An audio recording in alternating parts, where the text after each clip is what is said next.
Good morning students. आज हम लोग डिस्कस करेंगे कि कैसे आप अपना इंग्लिश को इम्प्रूव कर सकते हैं और स्पोकन इंग्लिश को और बेहतर बना सकते हैं। So let's get started.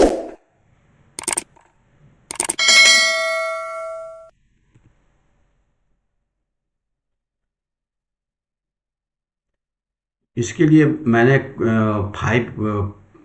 कुछ इम्पोर्टेंट पॉइंट्स लिखे हैं।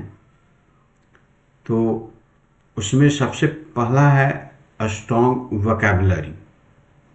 आपको अपनी वोकेबलरी बहुत स्ट्रॉन्ग करना पड़ेगा। वो कैसे कर सकते हैं? वो अ, इस तरह से कर सकते हैं कि जैसे आप कभी भी कोई इंग्लिश बुक पढ़ते हो या अपना सब्जेक्ट में साइंस बुक या हिस्ट्री सिविक्स बुक्स पढ़ते हैं, तो उसमें कुछ ऐसे वर्ड्स मिलते होंगे जो जिसका वर्ड्स मीनिंग और प्रोनाउंसिएशन आपको नहीं मालूम होता होगा। तो उस वर्ड्स को आप नोट डाउन कर लीजिए किसी कॉपी में। और ऐसा नहीं कि बिना देखे जो है वो उस वर्ड्स को स्किप करके और आगे बढ़ते जाएं। नहीं, उस वर्ड्स को आप नोट डाउन कीजिए और उसका वर्ड्स मीनिंग एंड प्रोनाउंसिएशन को डिक्शनरी में या गूगल पर कहीं पर भी उससे देखिए। तो ये एक हैबिट बना लीजिए। जब भी आपको कोई डिफिकल्ट वर्ड्स मिले, वो इंग्लिश से हो या हिस्ट्री सिविक्स से हो या कहीं से भी हो, उसको नोट डाउन कीजिए।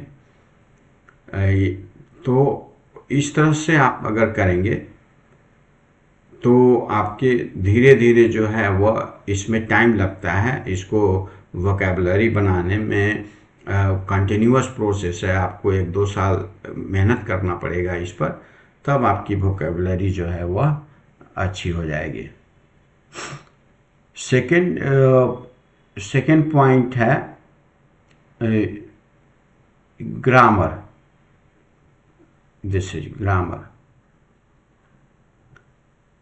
तो ग्रामर के लिए आपको सबसे पहले आपको बेसिक कोई ग्रामर बुक पढ़नी चाहिए, क्योंकि आप स्टार्टिंग में ही एडवांस ग्रामर अगर आप पढ़ेंगे तो आपको समझने में परेशानी होगी। तो सबसे पहले आप, मार्केट में बहुत अच्छे अच्छे ग्रामर बुक अवेलेबल हैं, तो आप कोई बेसिक ग्रामर बुक्स जो है वो बिगिनिंग में वही पढ़ें।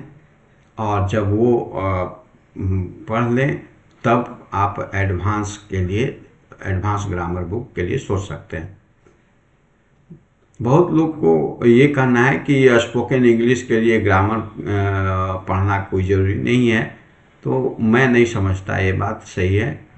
और उस बात को वो एग्जाम्पल भी शो करते हैं कि कोई बच्चा अगर हिंदी बोलता है तो ऐसा तो नहीं है कि वो हिंदी बोलने के पहले हिंदी व्याकरण पढ़ता है तब हिंदी बोलना सीखता है। तो अपनी बात को सिद्ध करने के लिए ये भी एग्जाम्पल देते हैं। तो ये बात तो सही है, लेकिन आपको ये बात का भी ध्यान रखना चाहिए कि उस बच्चे का जन्म ऐसे इन्वायरमेंट में हुआ है जहाँ पर हर कोई जो है वह हिंदी बोलता है। अगर हम लोग का भी जन्म अगर इंग्लैंड में हुआ होता तो ग्रामर और ये सब पढ़ने की ज़रूरत नहीं होता। हम लोग फर्राटेदार जो है वह फ्लुएंट इंग्लिश बोलते हैं। लेकिन हम लोग का जो इन्वायरमेंट है वहाँ पर ना तो कोई इंग्लिश बोलने वाला है ना कोई इंग्लिश सुनने वाला है। तो वैसे केस में आपको खुद का एक अपना इंग्लिश का इन्वायरमेंट बनाना पड़ेगा। उसके लिए आपको ग्रामर पढ़ना पड़ेगा। ये सब आपको ग्रामर, ये सब का मदद आपको लेना ही पड़ेगा। बिना ग्रामर पढ़े आप नहीं बोल सकते। फिर थर्ड पॉइंट है कि listening to this is listening to English news, Times Now and debate.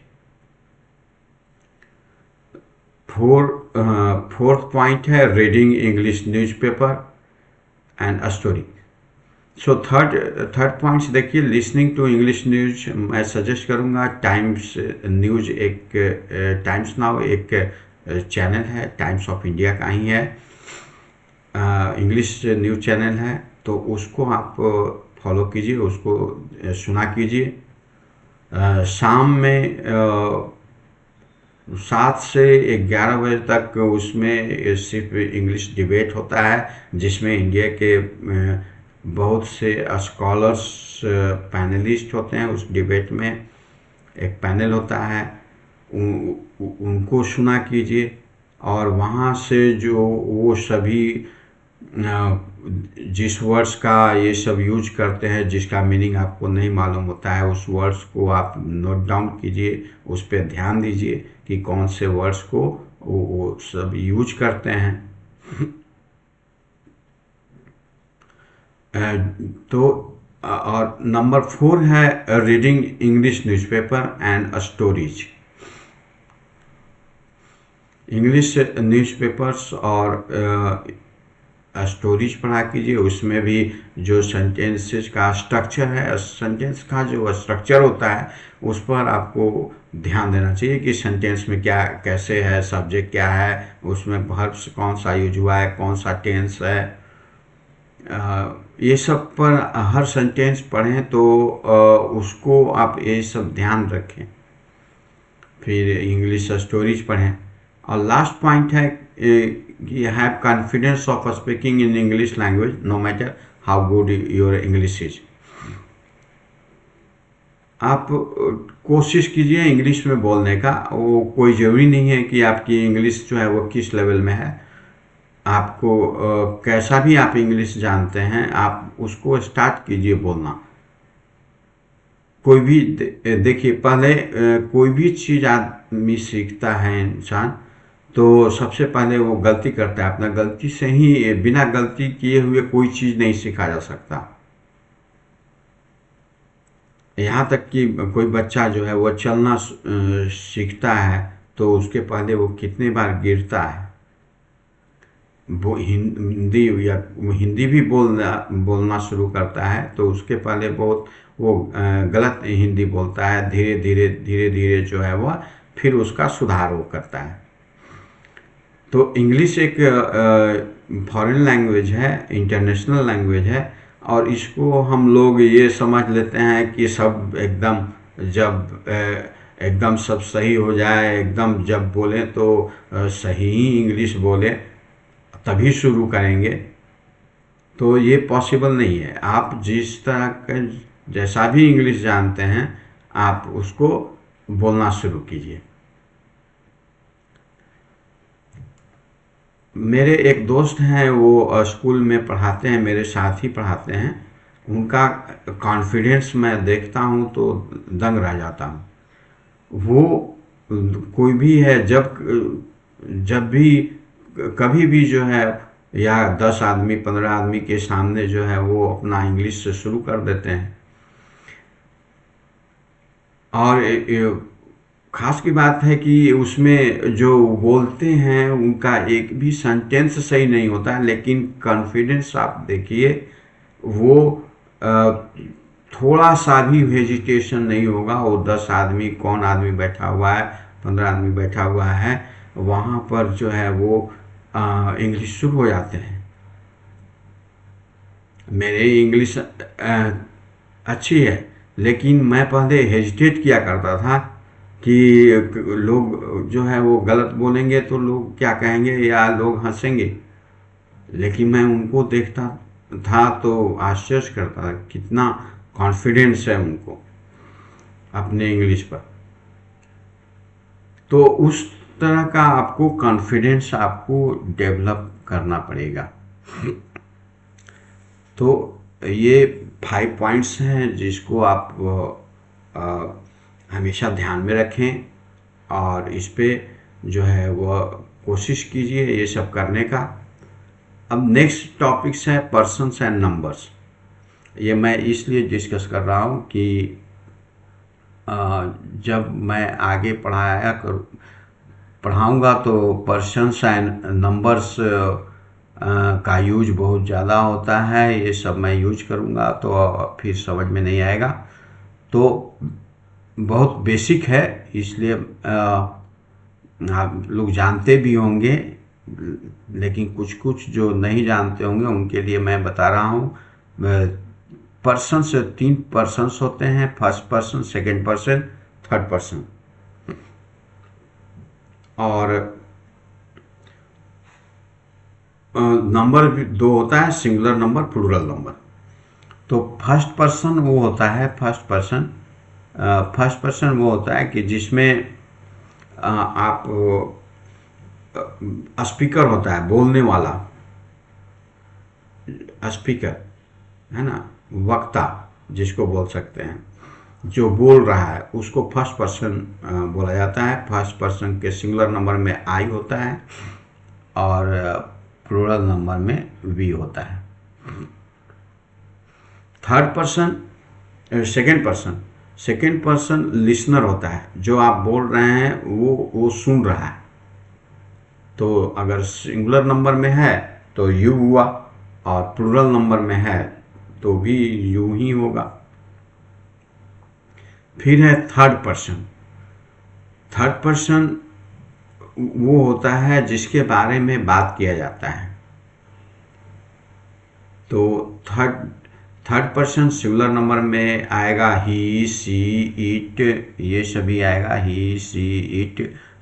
Singular nouns जैसे राम, मोहन, पटना, डॉग एट्सेट्रा। अब प्लूरल में हो जाएगा दे और प्लूरल नाउन्स जैसे काउज, रिवर्स, ट्रीज एट्सेट्रा। अब है ये वर्ब फॉर्म्स के बारे में देखिए। वर्ब के 5 फॉर्म्स होते हैं, V1, V2, V3, V4 and V5।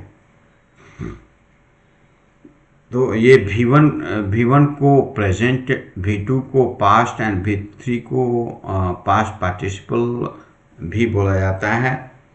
तो इसके एग्जाम्पल आप देखिए, जैसे अगर वर्ब गो है तो उसका V1 फॉर्म गो हो जाएगा, V2 फॉर्म जो है वो वेंट हो जाएगा, V3 फॉर्म गोन हो जाएगा, V4 जो है वो गोइंग, V5 गोज। उसी तरह से प्ले का है, V1 form play, V2 played, V3 played, V4 playing, V5 pledge.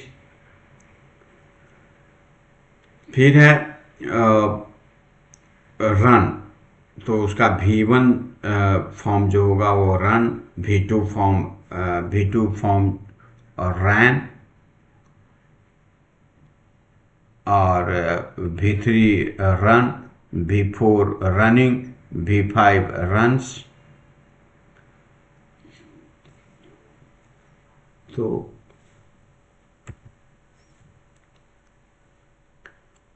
I hope you must have understood all this. आज के लिए today up to here only. We will meet in the next session with next topic. Till then, take care.